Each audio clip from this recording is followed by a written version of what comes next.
Une adolescente a disparu. A-t-elle été victime d'un acte criminel ou a-t-elle tout simplement fugué avec un ami? Pendant des semaines, la question reste sans réponse. Jusqu'à ce que la police découvre que la jeune fille a sans doute fait une mauvaise rencontre. Une femme et ses 2 filles adolescentes passent leurs premières vacances en Floride. Les enquêteurs découvrent qu'elles sont montées à bord d'un bateau avant de disparaître. Excepté cela, ils n'ont aucune autre information, sauf quand une campagne d'affichage invite les citoyens à se transformer en détectives privés.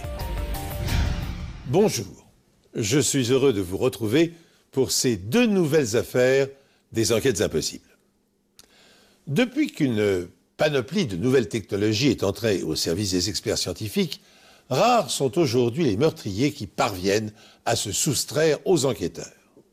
Reconstitution faciale en 3 dimensions, études balistiques à l'aide de microscopes comparatifs, signature ADN, analyse vocale et graphologique, identification de matériaux grâce au spectromètre de masse. Ces outils sophistiqués permettent de détecter l'invisible, de comprendre l'inimaginable et d'arrêter les prédateurs. Les histoires d'amour entre adolescents sont très souvent des histoires passionnelles. Et lorsque Tara Munsey, une adolescente de 16 ans, tombe amoureuse de Nick Zaroba, un camarade de classe, elle s'attend à l'amour éternel. Tara et Nick étaient éperdument amoureux.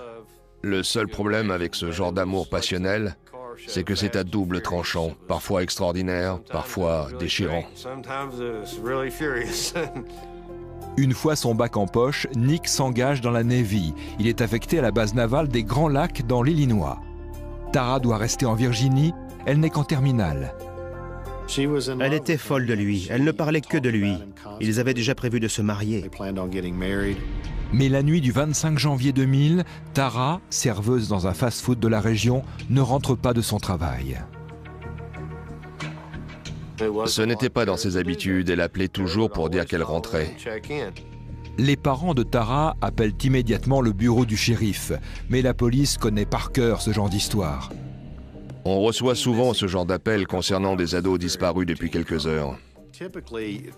Généralement, un ado ou n'importe qui dont on n'a aucune nouvelle réapparaît 24 heures après. Elle a été vue pour la dernière fois au fast-food dans lequel elle travaille. Elle quitte les lieux vers 19 h, un sac de provisions à la main. Sa voiture n'a pas bougé. La voiture n'était pas fermée et son repas ainsi que sa casquette étaient en évidence sur le siège avant, comme si elle les avait volontairement mis là. Aucune clé à bord. Tout le monde se demandait pourquoi elle n'avait pas pris sa voiture. Qui avait-elle pu rejoindre? Quelqu'un dont elle voulait taire l'identité à ses parents? C'est comme si elle avait déposé ses affaires à la va-vite avant de partir. Seul problème, il gèle dehors. Il est donc peu probable qu'elle soit partie seule à pied. Pourtant, le lendemain matin, Tara n'a toujours pas donné signe de vie. Sa mère et moi, on a tout de suite senti qu'il s'était passé quelque chose d'anormal. Certains pensent qu'elle est partie retrouver Nick. Est-ce qu'elle était partie dans l'Illinois pour retrouver son petit ami? On n'avait trouvé aucune trace d'un achat récent de billets de car ou d'avion. La police prend contact avec Nick sur sa base navale. Il n'avait aucune nouvelle d'elle. Il ne l'avait pas vue, elle n'avait pas appelé. Son supérieur nous a confirmé qu'il n'avait pas quitté la base pendant cette période. 24 heures après sa disparition, la police reçoit une nouvelle particulièrement inquiétante. Une de ses collègues au fast-food leur apprend que la nuit dernière, Tara travaillait au drive-in et qu'elle s'était violemment disputée avec 2 jeunes clients. Elle avait eu une violente altercation verbale avec 2 jeunes clients venus commander à manger au drive-in. On les a tout de suite mis dans notre liste de suspects. En temps normal, une caméra filme les clients. Mais pas cette fois. Grosse déception. Il n'y avait aucune caméra de surveillance dans le fast-food. Ce qui veut dire que le parking est lui aussi sans surveillance vidéo. Et aucun des clients ou collègues de Tara n'a vu quelque chose de suspect ce soir-là. Personne n'a réellement prêté attention au fait qu'elle soit partie seule ou non, ou sur le parking. Aussi bien la police que les parents de Tara restent sans réponse à leurs questions. On était dans l'impasse la plus totale. Pas le moindre indice. Lorsque Tara Munsey disparaît, ses amis pensent tout de suite qu'elle est partie dans l'Illinois retrouver Nick, son petit ami. Ce n'est pas l'avis de ses parents. S'il lui avait pris un jour de fuguer, Tara serait revenue au bout d'une heure. Ce n'était vraiment pas son genre. Lorsque les médias s'emparent de l'affaire, des centaines de personnes se portent volontaires pour aider la police dans ses recherches. Les derniers espoirs se sont envolés. Tara Munsey n'a pas fugué pour aller rejoindre son petit ami sur sa base militaire. A-t-elle été enlevée? A-t-elle été agressée par les jeunes gens auxquels elle avait eu maille à partir quelques heures plus tôt? Les policiers l'ignorent puisque le fast-food dans lequel la jeune fille travaillait est dépourvu de caméras de surveillance. Quoi qu'il en soit, le temps joue en sa défaveur. C'est pourquoi dès que les médias s'emparent de l'affaire, des centaines de personnes se portent volontaires pour venir en aide à la police dans ses recherches. Tout le monde voulait aider à retrouver Tara. Il gelait. Le sol était complètement recouvert de neige. Mais ça n'a pas arrêté les gens. Ils venaient de partout pour fouiller les alentours, les parcs, partout. Malgré le froid et la neige, tout le monde y mettait du sien. Elle me manque tellement. Tout ce que je veux, c'est qu'elle revienne. Quelqu'un l'a enlevée, c'est sûr. Je ne sais pas pourquoi. Mais il y a quelque chose qui cloche. Ça ne lui ressemble pas. Les amis de Tara disent à la police que le jour de sa disparition, ils l'ont tous vue pour la dernière fois à la sortie du lycée. Ensuite, Tara s'est rendue à son travail, au fast-food. Depuis, 2 longues semaines se sont écoulées et toujours aucune trace de Tara. La pression devenait de plus en plus forte. Une pression alimentée par le fait que cette gamine, qui avait disparu dans la pénombre, aurait très bien pu être la mienne ou la vôtre. Finalement, 17 jours après la disparition de Tara, un randonneur découvre un corps près d'une voie de chemin de fer isolée à environ 10 km du domicile de Tara. La première chose qui m'est venue à l'esprit, c'est « Vite, je veux en avoir le cœur net. Est-ce Tara ou non ?» Le corps se trouve en contrebas d'un ravin particulièrement boisé, à l'abri des regards. C'est surréaliste comme vision. Vous êtes en plein milieu d'une forêt et vous voyez tout de suite qu'elle a été sauvagement assassinée. Le haut de son corps est dénudé. Des traces d'impact de balles parfaitement visibles. Il s'agit bien d'un meurtre. Plusieurs de ses blessures correspondent aux traces de sa chute dans le ravin après avoir été tué. Un permis de conduire retrouvé dans sa poche arrière confirme ce que tout le monde redoute. Il s'agit bien de Tara Munsey. C'était quelqu'un d'exceptionnel. C'est vraiment injuste qu'elle n'ait pas vécu assez longtemps pour nous montrer toute l'étendue de son potentiel. Seul atout pour les enquêteurs, une température avoisinant 0 degré va rendre la tâche plus facile aux experts en médecine légale. Son corps paraissait bien conservé. Je me souviens avoir tout de suite pensé que ça nous permettrait peut-être de trouver plus facilement des indices sur le corps. Mais pour la scène de crime en elle-même, c'est une autre histoire. C'était une espèce de décharge. Les gens venaient jeter leurs vieux pneus, leurs vieilles cuisinières dans le ravin. Les enquêteurs ont éprouvé les pires difficultés à séparer les indices relatifs au meurtre de tout le reste. En haut du ravin, la police récolte une douille de calibre 22, ainsi que les clés de voiture de Tara et un bout de cigarette. Le filtre de la cigarette était en plein milieu de la scène de crime. Le filtre a été arraché de sa tige. Très peu de fumeurs arrachent le filtre pour fumer leurs cigarettes. Plus loin, les enquêteurs retrouvent le t-shirt de Tara roulé en boule. Sur le t-shirt, ils découvrent une pièce à conviction potentielle. On pouvait déceler comme les contours d'une semelle de chaussure, une basket en réalité, en plein milieu du t-shirt. Du coup, on allait pouvoir identifier avec certitude cette trace de semelle comme on le fait généralement avec les empreintes digitales. Mais trouver la marque de chaussure ne va pas être chose facile.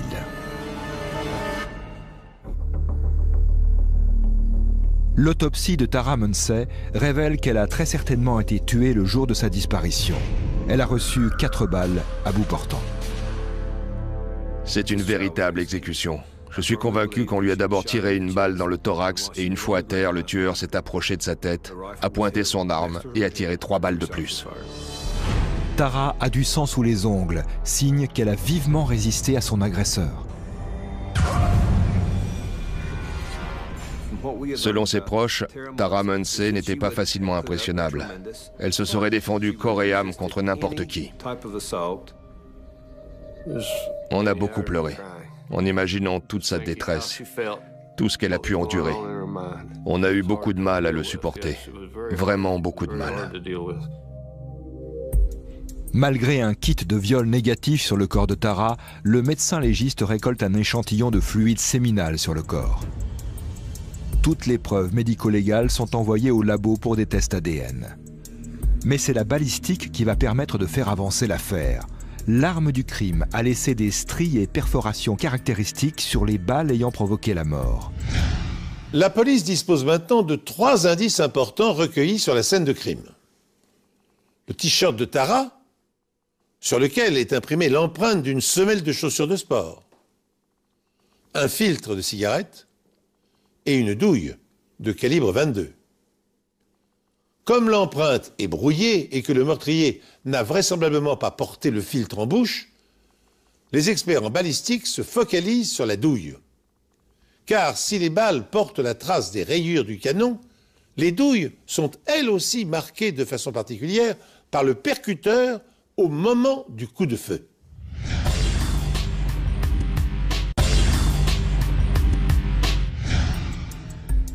Seuls 3 types d'armes de calibre 22 ont pu laisser ces marques. C'était soit un Marlin, un Sears ou un Révélation. Et d'ailleurs, Marlin fabrique des armes pour les 2 autres, Sears et Révélation. On n'avait donc qu'un seul fabricant possible. Sachant qu'on a des centaines de fabricants dans le fichier, avoir réduit ce chiffre à 3, c'est inespéré. Le t-shirt déchiré va lui aussi leur fournir un indice supplémentaire. À l'aide de sources alternatives de lumière, les experts découvrent l'empreinte partielle d'une semelle sur le devant du t-shirt. En fouillant dans le fichier des différentes semelles répertoriées, ils parviennent finalement à trouver une concordance. On a pu affirmer avec la plus grande certitude à la police qu'il s'agissait d'une paire de running de marque Nike avec des semelles extérieures à chevrons. Mais l'empreinte n'est que partielle et il est impossible d'en déterminer la taille. L'information a tout de même son importance. C'est alors que les amis de Tara avouent à la police qu'ils ne leur ont pas tout dit. Le jour de sa disparition, Tara et une copine sont allées fumer de la marijuana après les cours. Mais elle n'était pas seule. Un homme plus âgé était là, lui aussi. C'est lui qui leur avait fourni le produit. Jeff Thomas, un homme de 30 ans. J'ai été très surpris quand j'ai appris qu'un homme de 30 ans fumait de la marijuana avec des ados à l'école. Il n'avait pas d'emploi fixe. On n'était même pas certain qu'il ait un endroit où vivre. À l'époque, il dormait dans la cave de sa petite amie. Mais Tara et Jeff ne sont pas des inconnus. Elle vient souvent garder la petite fille de 6 ans de Jeff. Après vérification, la police s'aperçoit que l'homme a un casier. 8 ans auparavant, Jeff a tenté de frapper un voisin avec une batte de baseball. Pour ça, il a fait 2 ans de prison.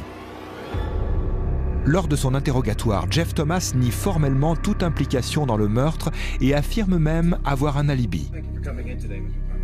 Il y avait plusieurs zones d'ombre dans son alibi, surtout concernant l'endroit où il avait passé la nuit. Jeff Thomas ne possède pas non plus de fusil de calibre 22, mais son ami Kevin Williams, un maçon de 32 ans, en a bien un. Donc au domicile de Kevin Williams pour l'interroger, mais aussi examiner son arme. Mais la version de Williams est complètement différente de celle de Jeff Thomas. Kevin nous dit bien posséder un fusil de calibre 22, mais qu'il l'a laissé à Jeff Thomas et qu'il ne l'a pas repris ni même revu depuis. Williams admet utiliser cette arme pour s'entraîner au tir de temps en temps dans son jardin. Dès lors, la police sait que c'est peut-être la seule chance de savoir si l'arme correspond bien à celle qui a entraîné la mort de Tara. Après l'interrogatoire de Williams, au cours duquel il nous avait dit s'entraîner au tir dans son jardin, on s'est dit qu'on avait peu d'espoir de retrouver des douilles sur place, mais qu'on pouvait toujours essayer. Par chance, les enquêteurs retrouvent 2 douilles sous le porche. Des douilles qui correspondent parfaitement à celles retrouvées près du corps de Tara. C'était fantastique. On pouvait s'appuyer sur une science exacte qui nous disait que les douilles retrouvées étaient les mêmes que celles utilisées pour le meurtre. Reste à retrouver l'arme du crime. Lequel des 2 suspects a menti? On ne savait pas qui croire. On avait 2 personnes s'accusant l'une et l'autre d'être en possession de l'arme. Le principal suspect dans le meurtre de Tara Munsey se nomme Jeff Thomas. Il a été vu en train de fumer de la marijuana avec Tara l'après-midi même du meurtre. Mais l'arme du crime appartient à un certain Kevin Williams, un ami de Thomas. Problème, les 2 hommes s'accusent l'un l'autre d'avoir été en possession de l'arme le jour du meurtre de l'adolescente. L'enquête a progressé à pas de géant. Grâce à une étude balistique, les policiers sont parvenus à déterminer l'arme du crime. Mais le fusil de calibre 22 est malheureusement introuvable. Et 2 suspects s'accusent mutuellement de l'avoir utilisé puis de l'avoir fait disparaître. Lequel des 2 dit la vérité? Alors que le procureur envisage d'interroger Jeff Thomas et Kevin Williams séparément dans l'espoir d'obtenir des aveux, un témoin inattendu fait son apparition. Et ces révélations vont être décisives.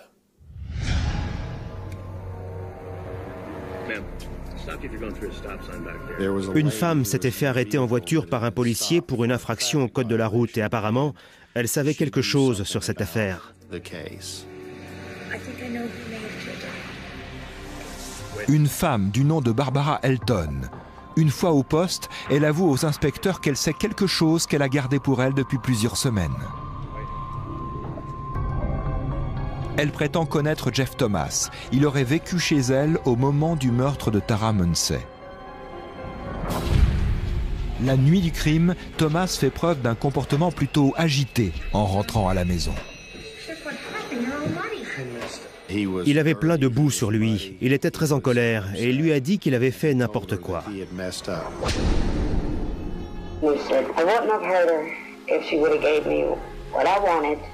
I asked him what he was talking about, and he said that she wouldn't have sex with him. He said she wouldn't have sex with him. And it made him mad. Et il lui a dit, tu sais, je l'ai tué, je lui ai mis 3 balles dans la tête. He called it execution style, whatever that's supposed to mean. He called it execution style. Yeah. Seule la police connaissait le nombre de coups de feu tirés, pas les médias. La police ne leur a pas divulgué cette information. Personne n'était au courant à part nous, le tueur et le légiste. Mais si Elton dit la vérité, pourquoi n'a-t-elle pas prévenu la police avant? Elle avait peur de Jeff Thomas. Elle avait peur qu'il lui fasse du mal. Ce n'est que lorsqu'elle s'est retrouvée face à face avec l'officier de police dans sa voiture qu'elle a trouvé le courage de parler. Grâce aux informations fournies par Barbara Elton, la police a maintenant suffisamment de preuves pour obtenir une commission rogatoire pour fouiller la voiture de Thomas. Dans le coffre, ils découvrent une paire de baskets avec des semelles extérieures à chevrons. À l'aide d'un calque, la police compare l'écartement des chevrons des baskets avec les photos de l'empreinte partielle de semelle sur le t-shirt de Tara. On a pu déterminer que la chaussure droite, que nous a fournie la police, pouvait correspondre aux 2 empreintes partielles de semelles retrouvées sur le t-shirt provenant de la scène de crime. Les techniciens recueillent également dans la voiture de Thomas 3 cheveux blonds dont les racines sont restées intactes. Les cheveux avaient été arrachés. En d'autres termes, on avait de bonnes chances de récolter de l'ADN à la racine du cheveu. Et les analyses ont révélé que l'ADN des 3 cheveux récoltés dans la voiture correspondait à celui de Tara Munsey. Les experts de la police comparent également l'ADN de Thomas aux preuves biologiques récoltées sur le corps de Tara. Il y avait son ADN partout, sur ses vêtements, sur son corps lui-même, à l'intérieur de sa cuisse, sur ses chaussures, sous ses ongles, sur la tige de cigarette retrouvée sur la scène de crime. À partir de là, affaire classée.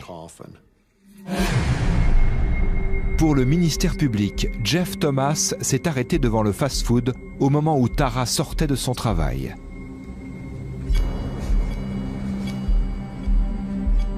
Il lui a sans doute proposé d'aller fumer un joint quelque part, comme il l'avait déjà fait l'après-midi même.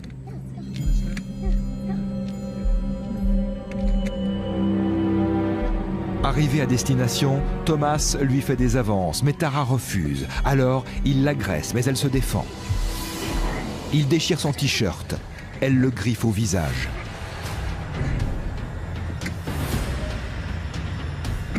Thomas finit par la tirer hors de la voiture et lui tire une balle en pleine poitrine.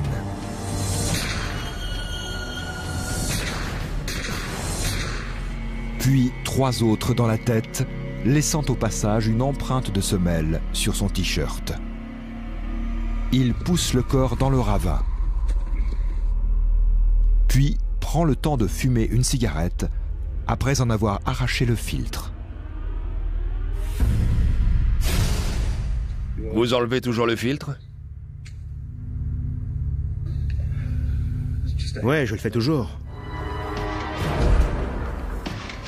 Pendant la bagarre, il lui arrache 3 cheveux qui viennent se déposer dans son coffre de voiture alors qu'il se débarrasse des preuves. On ne retrouvera jamais le fusil. Même si on était confiant sur l'issue de cette affaire, ça a quand même été un grand soulagement d'arrêter le coupable. On tenait enfin le coupable d'une telle atrocité. Le procès a lieu en mars 2001. Jeff Thomas est reconnu coupable d'homicide volontaire. Le verdict est sans appel, la peine de mort. Quand j'ai entendu le juge prononcer ces mots, « Vous êtes non seulement reconnu coupable, mais condamné à la peine de mort. » Peine de mort. J'en ai eu des frissons dans le dos. Mais la mère de Tara, qui s'est toujours opposée à la peine de mort, demande que le verdict soit requalifié en réclusion à perpétuité. Personne ne s'attendait à ce qu'une mère éplorée, qui vient de perdre sa fille, sauvagement assassinée, puisse avoir autant de compassion en elle, ou je ne sais quoi d'autre. Elle n'a pas hésité à implorer la justice d'épargner la vie de l'assassin de sa fille. En 2002, la Cour suprême de Virginie lui accorde la réclusion criminelle à perpétuité, mais sans remise de peine. La famille de Tara a bien compris que sans la police scientifique, cette affaire n'aurait sans doute jamais été résolue. Au tout début, on était très pessimiste sur le fait de trouver l'assassin. À mon avis, personne n'aurait pu résoudre cette affaire à part les forces de l'ordre de Pulaski. Il n'y a qu'eux qui pouvaient réussir cet exploit.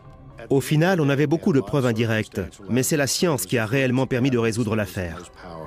On ôte la vie à quelqu'un de si jeune, une gamine qui va encore au lycée. C'est une vraie tragédie. Une vraie tragédie. Alors si on peut apporter notre aide pour que justice soit faite, tant mieux. Après tout, c'est pour ça qu'on est là. Nous savons aujourd'hui que Jeff Thomas avait planifié sa rencontre avec la jeune fille dans le but d'essayer de la séduire. Il lui avait téléphoné le matin du drame pour lui proposer de fumer du cannabis le soir même chez un ami commun. Tara avait accepté, puis s'était ravisée quelques heures plus tard, après que son père l'avait invité à assister à un match de basketball. Thomas avait alors décidé de l'attendre à la sortie du fast-food pour l'entraîner dans un lieu désert et abuser d'elle. Le destin de l'adolescente venait à cet instant de basculer. La décision prise par la mère de Tara d'intercéder auprès du juge afin que la peine de mort prononcée contre Jeff Thomas soit commuée en peine de prison à vie a été largement commenté dans la presse. Certains l'ont interprété comme un acte de compassion, d'autres comme une manifestation de faiblesse. Il faut dire que la question de la peine de mort divise profondément l'opinion publique américaine. À ce jour, 38 États sur 50 ont rétabli les exécutions capitales jugées inconstitutionnelles pendant quelques années. Entre 1976 et 2010, 1234 condamnés ont subi ce châtiment. 5 méthodes d'exécution sont utilisées: l'injection létale, la chaise électrique, la chambre à gaz, le peloton d'exécution et la pendaison. Rêvant de vacances au bord de la mer, une mère et ses 2 filles, originaires de l'Ohio, décident de se rendre seules en Floride, leur mari et père ne pouvant s'absenter de la laiterie familiale. Les premiers jours de liberté sont idylliques, jusqu'à ce qu'un inconnu leur propose d'admirer le coucher de soleil à bord de son bateau. Par un beau matin de juin, à Tampa, en Floride, les autorités découvrent les corps de 3 jeunes femmes flottant à la surface de la mer. Ce ne pouvait être qu'un triple homicide. Les cadavres avaient les mains attachées et avaient été lestés. Les victimes sont bâillonnées avec du scotch, ont été dénudées de la taille aux pieds et ont les mains liées avec de la corde jaune. C'était horrible, vraiment affreux. Qui avait pu commettre une telle atrocité? Faire ça à cette mère et ses 2 filles? La police doit maintenant découvrir l'identité des 3 victimes. Pas de carte d'identité sur elles. Impossible de connaître leur nom, leur adresse ou les gens qu'elles auraient pu côtoyer avant les meurtres. Bien que les corps aient tous les 3 été reliés à un bloc de béton de 13 kilos, la décomposition des corps a entraîné un échappement de gaz qui a fait remonter à la surface aussi bien les corps que les blocs de béton. Il faisait très chaud.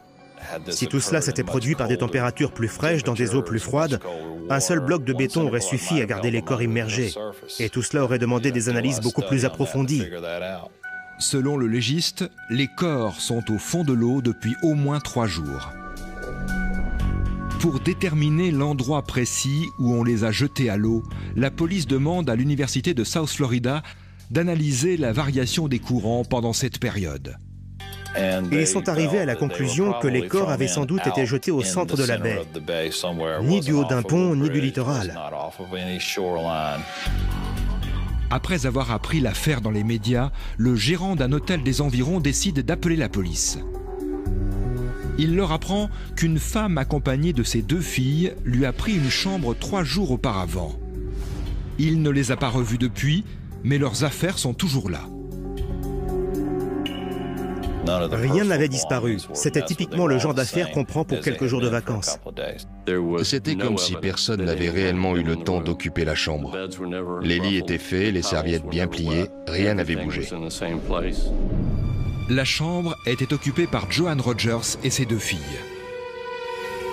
La police contacte immédiatement Al Rogers, le mari de Joan, propriétaire d'une laiterie dans l'Ohio. Le shérif est venu me trouver pour me demander le nom de leur dentiste. Il n'y a que comme ça qu'on a pu les identifier. Les fichiers dentaires sont formels. Il s'agit bien de Joan Rogers, 36 ans, de sa fille aînée Michelle, 17 ans, et de sa fille cadette Christy, seulement 14 ans. Je ne souhaite à personne de vivre ça. Pas même à mon pire ennemi. Non, vraiment. Je ne souhaite ça à personne. L'autopsie confirme ce que tout le monde redoutait. La présence d'eau dans les poumons indique clairement que les jeunes femmes ont été jetées à l'eau alors qu'elles étaient encore en vie.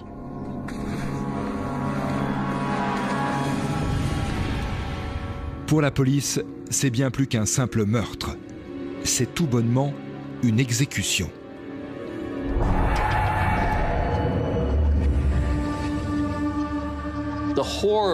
L'horreur s'est vite répandue à travers toute la baie.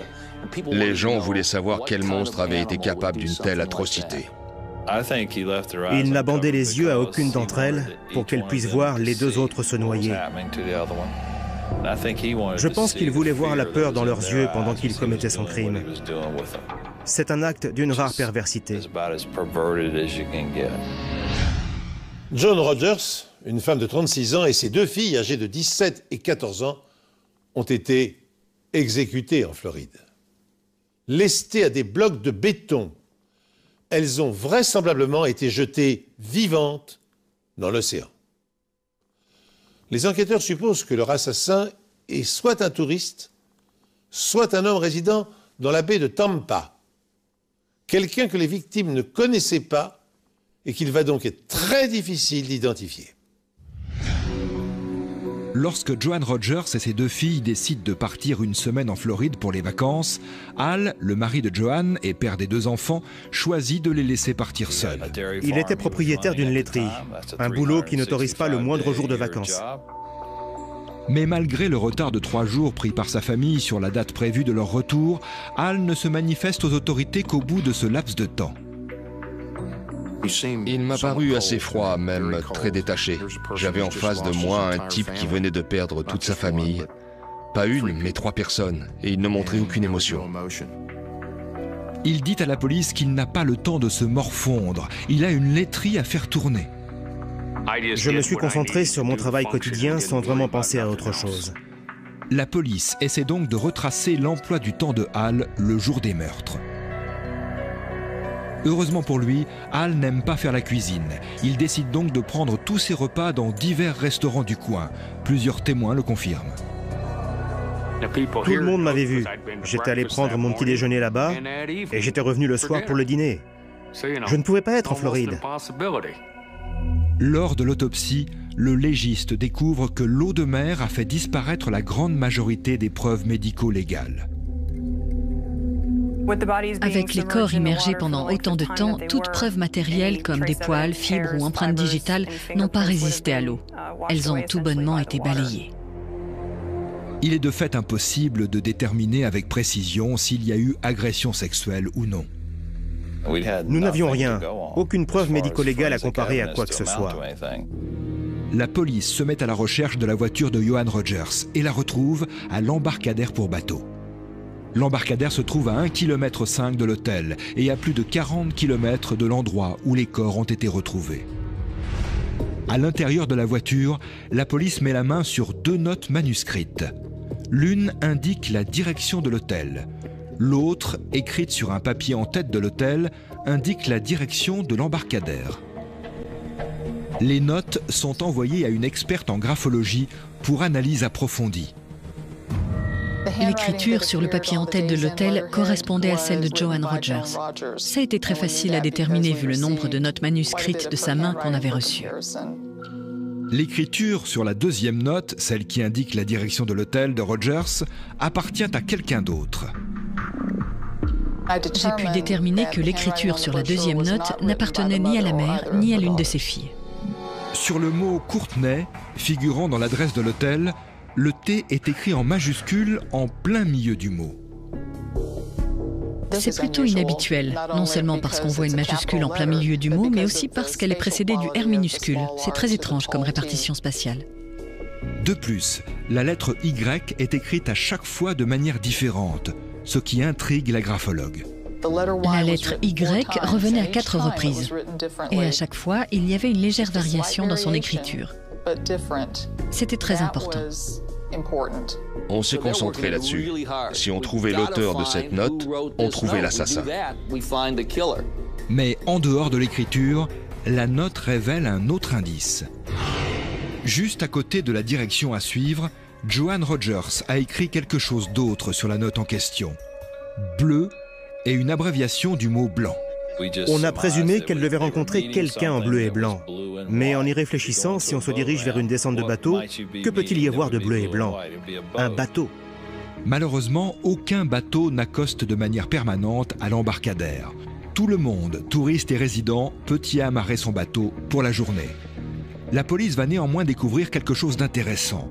Un indice leur révèle qu'un homme tient à ce même emplacement un business illégal de croisière dans la baie. Il propose aux touristes des balades en mer au coucher de soleil. L'homme se nomme Jason Wilcox et, coïncidence, il possède justement un bateau bleu et blanc.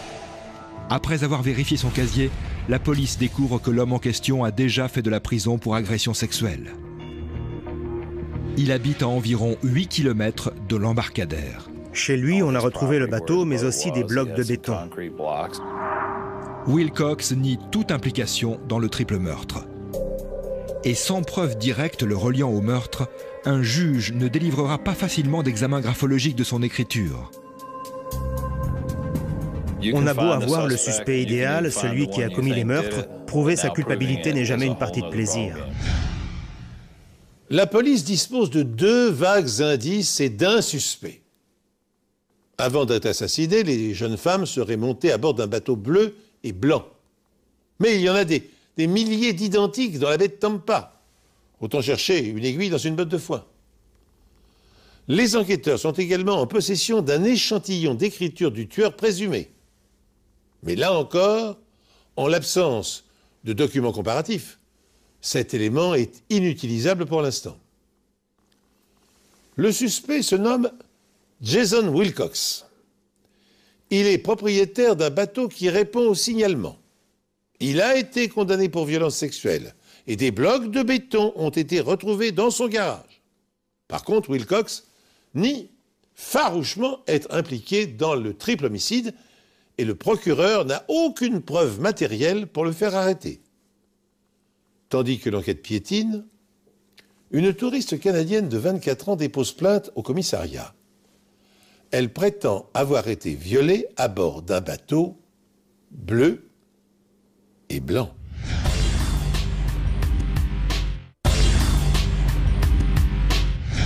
Imaginez, vous êtes touriste et on vous propose une balade en bateau dans la baie. C'est génial. Une fois qu'il gagne la pleine mer, à l'abri des regards, l'homme menace de la tuer si elle refuse de coucher avec lui.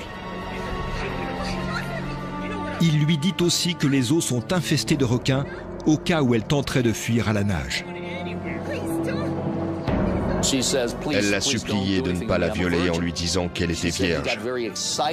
Mais apparemment, ça l'a encore plus excitée.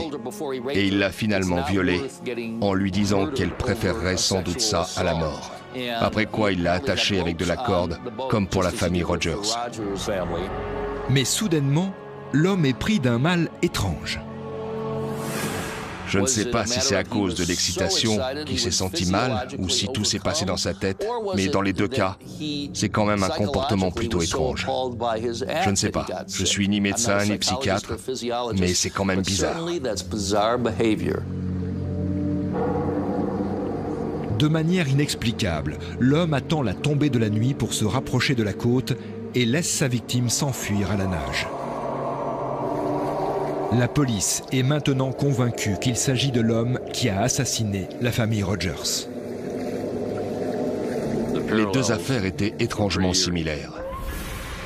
Malheureusement, la jeune femme a pris une douche avant de se rendre à la police, effaçant ainsi d'éventuelles traces d'ADN. Mais grâce à sa description de l'agresseur, la police parvient tout de même à établir un portrait robot du suspect qu'elle remet ensuite à tous les médias de la région. La victime déclare également que Jason Wilcox n'est pas son agresseur et la police se voit donc obligée de l'écarter définitivement de la liste des suspects. Au final, on l'a fait passer au détecteur de mensonges et il a réussi. Il avait en plus un alibi pour la soirée des meurtres. Avec la diffusion du portrait robot, la police reçoit des centaines de coups de téléphone, autant de pistes qui doivent être examinées plus en profondeur. Même chose pour le bateau bleu et blanc. On a fait venir près de 800 personnes susceptibles d'avoir un quelconque rapport avec un bateau bleu et blanc. Cela nous a pris un temps fou pour éliminer tous les suspects potentiels dans cette affaire. Aucune piste ne mène à quelque chose d'intéressant. La police est dans l'impasse, elle doit tenter autre chose. Elle décide de placarder sur les panneaux de 5 quartiers de la ville la note écrite vraisemblablement de la main du tueur. C'était très inhabituel comme méthode et à mon avis, s'ils l'ont fait, c'est que c'était leur dernier recours. Joe Ann Steffey roule sur une autoroute du coin. À la seconde où elle découvre la note sur le panneau, elle reconnaît aussitôt l'écriture. Elle ressemble à s'y méprendre à celle d'un entrepreneur qu'elle connaît, Oba Chandler. Quand j'ai rencontré M. Chandler pour la première fois, il ne m'a pas paru franc. Il ne me regardait jamais dans les yeux. Quelqu'un de sournois. Joanne se précipite chez elle et vérifie un reçu écrit de la main de Chandler pour un travail effectué à son domicile. Quand j'ai revu le reçu, j'en ai eu les jambes qui tremblaient. J'ai failli en tomber à la renverse. Je détenais la preuve irréfutable. C'était bien l'homme qu'il recherchait depuis tout ce temps. Et je n'avais plus d'autre choix que de prévenir la police. Je ne pouvais plus faire machine arrière. L'écriture de Oba Chandler est immédiatement comparée à l'écriture sur la note trouvée dans la voiture de Joanne Rogers. J'étais surexcitée. Dès que j'ai vu le T majuscule apparaître au milieu des mots, mon cœur s'est emballé. J'ai également relevé toutes les variations de Y présents dans le petit mot. En quelques minutes, j'ai su qu'on tenait l'auteur de ce mot. Oba Chandler est un entrepreneur dans le bâtiment de 43 ans. Il est marié et père de 8 enfants avec 7 femmes différentes. Il a également un casier judiciaire pour des affaires d'agression sexuelle et autres délits datant de l'adolescence. Mais le plus compromettant pour Chandler reste son adresse. La maison d'Oba Chandler se trouvait le long d'un canal à environ 1 km de la descente de bateau, donc de l'endroit où la voiture de la victime avait été retrouvée.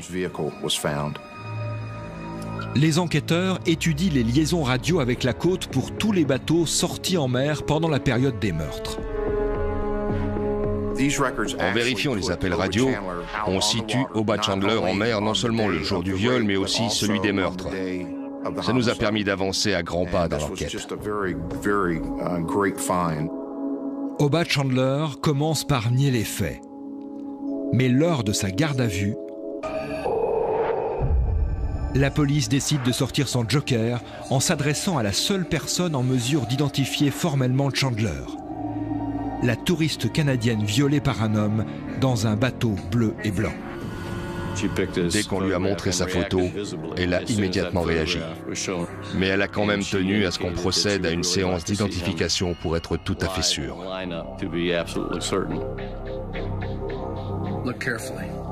Et bien entendu, elle identifie formellement son agresseur. Jason Wilcox, le premier suspect, a été disculpé par la touriste canadienne violée à bord d'un bateau. Ensuite, contre toute attente, un autre homme, Oba Chandler, a été arrêté grâce à l'extraordinaire initiative prise par la police. Placardé sur des panneaux géants, un échantillon de l'écriture du tueur présumé en espérant qu'un automobiliste la reconnaisse. S'il semble maintenant avéré que Chandler est l'auteur de l'agression sexuelle, rien ne prouve encore qu'il soit l'auteur du triple crime. Les policiers espèrent que son bateau leur fournira les preuves matérielles qui leur permettront d'inculper. Mais, par précaution sans doute, Chandler a vendu son bateau. Le ministère public sait pertinemment que pour obtenir une condamnation pour meurtre, il va lui falloir plus qu'une expertise graphologique. L'experte en graphologie de la police est convaincue qu'il s'agit bien de l'écriture d'Oba Chandler sur la note retrouvée dans la voiture de Joanne. Mais pour étayer son accusation et être sûr d'obtenir une condamnation pour meurtre, le ministère public charge l'experte de trouver une preuve irréfutable sur cette fameuse note. On a décidé d'utiliser de la ninhydrine, un composé aromatique qui révèle les acides aminés contenus dans les résidus d'empreintes. Les empreintes apparaissent en violet au contact de la ninhydrine, ce qui les rend possibles à photographier. Et ça marche. La police voit apparaître différentes empreintes, dont celle d'une paume de la main. On a trouvé une correspondance avec les empreintes de l'une des victimes, mais également des empreintes non identifiées. Et parmi les empreintes inconnues, celle d'une paume de main droite apparaît très clairement. En comparant l'empreinte relevée sur la note retrouvée dans le véhicule de la victime à celle d'Oba Chandler, les enquêteurs n'ont plus le moindre doute. On avait non seulement son écriture, mais aussi une empreinte de la paume de sa main droite. C'était largement suffisant. Obad Chandler est mis en examen pour 3 chefs d'inculpation de kidnapping et pour meurtre au premier degré. La police en conclut qu'Obad Chandler et Joan Rogers se sont rencontrés dans une station-service et qu'elle lui a demandé le chemin de son hôtel. Si vous aviez un petit bout de papier où je puisse vous noter tout ça. Écrivez là-dessus. Chandler note les indications sur le plan de Joan Rogers, laissant au passage son écriture et une empreinte de paume droite. Et voilà. Vous êtes ici en vacances? Oui, on vient de l'Ohio. Ah oui? Et vous aimez le bateau? C'est à cet instant que Chandler a dû leur proposer une petite promenade en mer au coucher du soleil, proposition acceptée par la mère et ses 2 filles. Ce serait génial. Ça me paraît bien. Les 3 jeunes femmes étaient ravies de passer des vacances entre elles, de pouvoir découvrir Tampa Bay avec cet homme qui paraissait tout à fait rassurant. Ce genre de rencontre arrive des milliers de fois, et il faut qu'elles tombent sur le seul malade de la région, sur le seul barjot qui leur veuille du mal. Chandler leur indique donc la direction à prendre pour rejoindre la descente de bateau. Et Joan, en les notant, va avoir l'idée d'ajouter « bleu et blanc », un indice capital dans la résolution de cette affaire.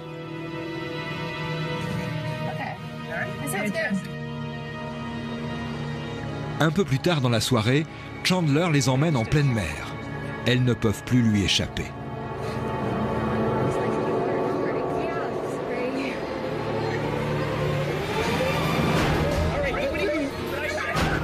Ne sachant pas nager, les 3 victimes n'auraient jamais pu gagner la côte saines et sauves. Elles n'ont plus d'autre choix que de se soumettre. Ils les attachent, les bâillonnent, puis, comme la police le pense, en profite pour les violer. Plus tard, il finit par les attacher une à une à un bloc de béton avant de les jeter à la mer sans aucune chance d'en réchapper.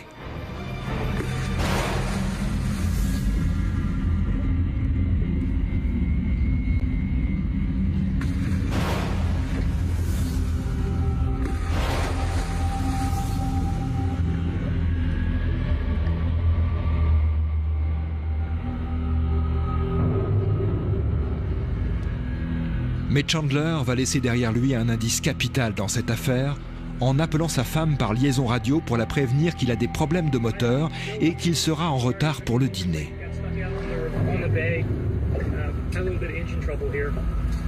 Sa 2e erreur aura été de laisser son écriture et ses empreintes derrière lui. Obad Chandler est jugé, reconnu coupable et condamné à la peine de mort. Obad Chandler, vous êtes non seulement déchu de votre droit de vivre parmi nous, mais aussi, en vertu des lois en vigueur dans l'État de Floride, de vivre tout simplement. Que Dieu ait pitié de votre âme. Le tournant de cette affaire aura résidé dans le risque pris par la police de placarder l'écriture de Chandler sur toute la ville et de transformer chaque personne empruntant les routes de la région en témoin potentiel. J'ai trouvé l'idée excellente. Vraiment brillante. Lorsqu'on a épuisé toutes les pistes classiques et que la police commence à tourner en rond, c'est là qu'il faut parfois tourner le dos aux conventions et appeler le grand public à la rescousse. Les enquêteurs étaient dans l'impasse. Ils ne savaient plus quoi faire. Ils l'ont dit eux-mêmes. Qu'avaient-ils à perdre en placardant la note? Ils ont parié et ça a payé. Le tournant de cette affaire, ça a été d'identifier son écriture. C'est ce qui a causé sa perte. Joan Rogers et ses 2 filles, Michelle et Christy, n'avaient jamais quitté l'État de l'Ohio avant de se rendre en Floride. C'était leurs premières vacances, et elles se réjouissaient de quitter leur ferme pour goûter aux joies de la mer et du soleil. D'après l'enquête, elles se seraient perdues un soir dans les faubourgs de Tampa et auraient demandé la direction de leur motel à un homme croisé par hasard. La fatalité avait voulu que cet homme se nommât Obad Chandler « et qu'il fût un prédateur sexuel. Cette affaire a défrayé la chronique aux États-Unis en 1992, notamment parce que, pour la première fois, la police avait imaginé de présenter au public sur des panneaux d'affichage géants des échantillons d'écriture d'un homme suspecté d'un triple homicide. Forte du résultat obtenu, la police a depuis réutilisé cette méthode à plusieurs reprises dans d'autres États. À l'issue de son procès, Obad Chandler a été condamné à la peine de mort.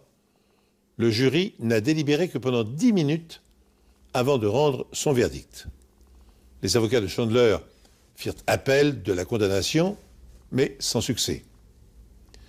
Et c'est après 20 ans d'incarcération que Chandler a été exécuté par injection létale le 15 novembre 2011. Quelques heures auparavant, la Cour suprême des États-Unis avait rejeté son ultime demande de sursis. Chandler fut le 41e condamné à être exécuté aux États-Unis en 2011. Ainsi s'achève cette émission. Merci de nous rester fidèles. Je vous donne rendez-vous bientôt sur cette antenne pour un nouvel épisode des Enquêtes Impossibles.